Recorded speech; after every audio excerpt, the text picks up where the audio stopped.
2,000 miles from Indianapolis, a 34-year-old forward in a brand-new Minnesota jersey is sitting on top of the entire league. Her name is Natasha Howard.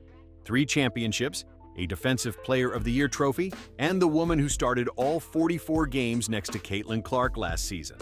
Indiana let her walk, and on Thursday night, the bill for that decision walks into Gainbridge Fieldhouse.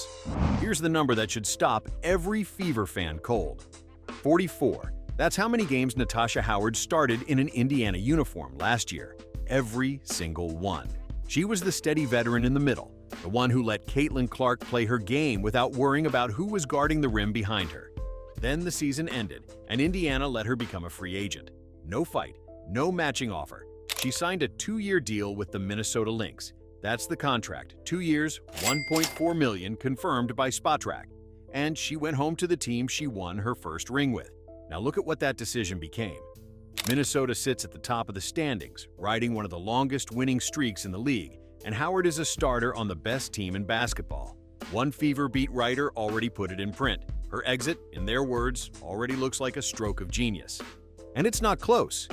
A few nights ago, Howard dropped 21 points on 8 of 10 shooting, with 4 rebounds, 4 assists, and 3 steals. The kind of all-around night that wins championships. She's not hanging on in Minnesota, she's thriving.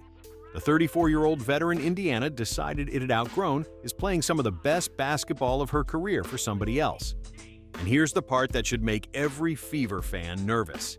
The man who runs the franchise that let her go is the same man who has built his entire reputation on protecting his stars.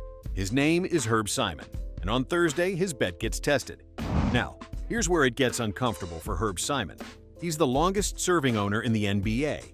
He's a founding force in the WNBA. The commissioner himself called him instrumental in nearly every major step the women's game has taken in 40 years. He's pouring $78 million into a new training center that opens before the 2027 season. On paper, this is a man who invests. But a building that opens in 2027 doesn't grab a single rebound in 2026. And the player who actually protected Caitlin Clark last year, the veteran who banged with the biggest bodies in the league so Clark didn't have to, plays in Minnesota now. That's the thing about a front court. You don't notice it when it's there. You notice it the night a bigger, more physical team comes to town and there's nobody to answer. So who did Simon's franchise bet on instead? Monique Billings, brought in to set screens and run the floor. Myesha Hines-Allen, a champion with real physicality. Both are real WNBA players. Nobody's saying otherwise, but neither one is Natasha Howard, and the difference showed up before the season even started. Go back to preseason. Indiana's own writers flagged it as a glaring concern. Billings grabbed 3 rebounds in 22 minutes one night, and the team that finished among the worst rebounding clubs in the entire league last year hadn't fixed the thing that nearly ended its season. Caitlin Clark put this franchise on the map. Everybody knows that. But good feelings don't win rebounds. Bodies do. And the body Indiana trusted most in the paint last year is gone. Now, here's where it gets really interesting. Thursday night, the Atlanta Dream come to Gainbridge Fieldhouse. Saturday, Indiana flies down to Atlanta and does it again. 2 games in 3 nights against one of the most physical front courts in the league. Alicia Gray can score from anywhere on the floor. Atlanta's bigs live in the paint, they crash the glass, and they punish any team that can't match their size for 40 minutes. This is exactly the kind of stretch Natasha Howard was signed to survive. And remember who Atlanta is to this franchise. Last September, Indiana knocked the Dream out in the first round of the playoffs, and Howard was a huge reason why. The veteran body who held up when the games got rough. The rematch is here. Only this time, the player who anchored that win is wearing a different jersey in a different state. And Indiana has to walk into a physical 2-game stretch without her. And she won't be there. Think about what that means for Caitlin Clark. She's coming off 25 points and 5 threes in Connecticut. She's playing the best basketball of her young career. But the cleaner she shoots, the more she has to do. Because every possession Indiana can't win on the glass is a possession she has to win by herself. A missed box out becomes a second-chance bucket for Atlanta. A blown rebound becomes a fast break the other way. And the player who used to clean up those mistakes is gone.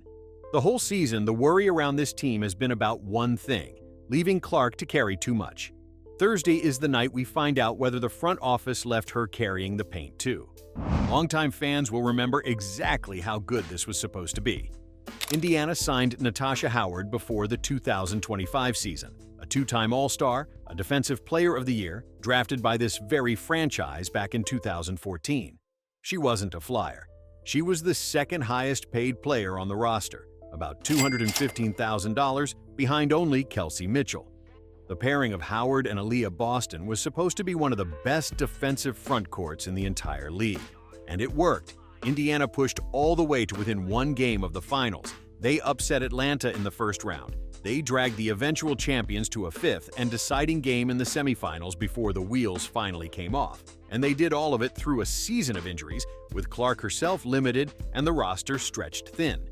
Howard started every game through that grind. She was named the Commissioner's Cup Most Valuable Player along the way, the night Indiana beat Minnesota for the team's first piece of hardware in years. She did her job, and then some. Then the offseason came and the front office made its choice. They put their protected designation on Kelsey Mitchell. They let Howard test the open market, and when Minnesota called, Indiana didn't answer. That's the decision, not a trade, not a salary they couldn't pay, a bet that two newcomers could replace a proven champion and that the rebounding problem would fix itself. You know what else sounded reasonable at the time? When Oklahoma City decided they couldn't quite afford to keep James Harden in 2012, the logic was clean. They had two stars already. They had a system. They had a plan. Harden was the third piece, the one you could replace with cheaper parts. So they moved him. Oklahoma City spent the next decade trying to recover what they let walk out the door for a spreadsheet's sake. Same story, different sport. The front office that trades away the piece it thinks it can live without usually finds out, at the worst possible moment, exactly how much that piece was holding together. Indiana didn't trade Natasha Howard. They just decided they could live without her. Minnesota is finding out they were right to take her. Thursday night, Indiana finds out if they were wrong to let her go. Here's what makes this one sting. When the front office let Howard walk and brought in the replacements, they didn't hide it. They told everyone the plan. More size, better rebounding, a defense that could finally hold up. The head coach said it out loud before the season. This group would be bigger, tougher on the glass, harder to score on inside. That was the promise, so check it against the receipt. Last season, Indiana finished among the very worst rebounding teams in the entire league. The fix was supposed to be Billings and Hines-Allen. And in the preseason, the first real look at the new plan, the rebounding looked exactly like the old problem. 3 boards in 22 minutes from the big they paid the most to fix it. A franchise gets to say whatever it wants in April. The schedule doesn't care what they said. Thursday, Atlanta walks in with the kind of size that exposes a soft front court. And the only thing that matters is whether the plan holds up against bodies, not against a press release. So here's where the franchise stands. Herb Simon has spent 40 years building a reputation as the owner who shows up for his stars. He's got the new building, he's got the media deal, he's got the longest tenure of any owner in the sport. What he doesn't have anymore is the veteran who protected Caitlin Clark in the paint when the games got physical. The Dream are coming Thursday and again on Saturday. Atlanta is watching. Minnesota, with Howard starting and winning, is watching. And every Fever fan who remembers how last season ended is watching too. Because the question was never whether Caitlin Clark is good enough. She's already shown everyone that.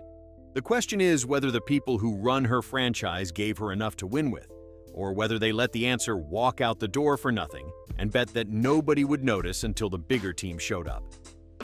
We find out Thursday.